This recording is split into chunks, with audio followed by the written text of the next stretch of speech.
The story begins during the Sengoku period with a young boy named Kotaro who escapes unknown pursuers with his dog Tobimaru, and is directed by the monk Shorinti. Who seek help from Master Zekai at the Mangaku Temple in the Akaik province. Meanwhile, a group of Ming Chinese warriors under the command of the elderly Master Bai Luan is being escorted by soldiers of Lord Akaik, who has agreed to allow the Ming to build a large altar on his land in exchange for gold. The group is ambushed by bandits, but they are slaughtered by the Ming's expert Western swordsman, Luo Lang.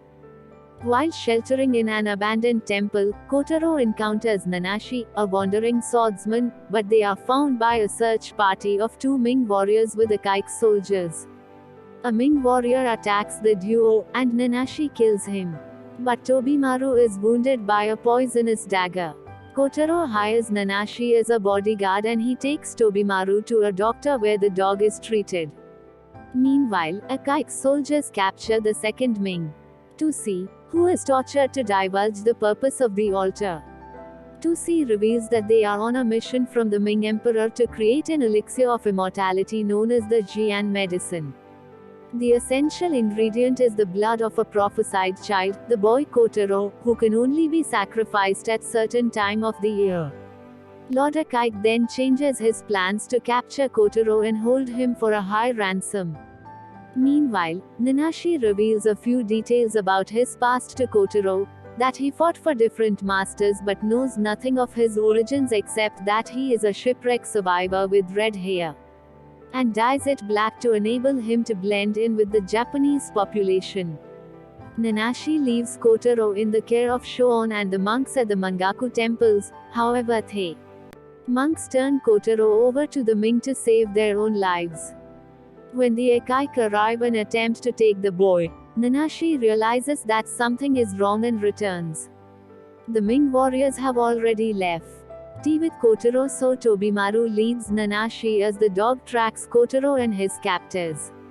When Bai Luan learns of Lord Akaik's betrayal, the Ming capture him and use him as a human shield at the fortress core, intending the altar to await the prophesied time. Itadori, an ambitious Akaik general, leads a small battalion of soldiers to rescue Lord Akaik.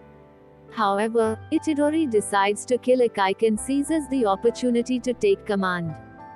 The troops now attack the fortress, but in the ensuing bloody battle, most of the Ming and Akaik soldiers are killed, including Itadori.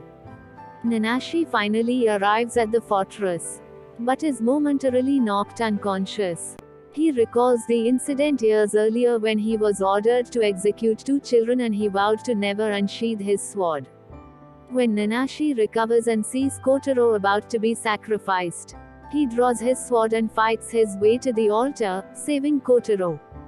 Bai Luan attempts to shoot Nanashi, but Luo Lang kills his master so that he can challenge Nanashi to a final duel.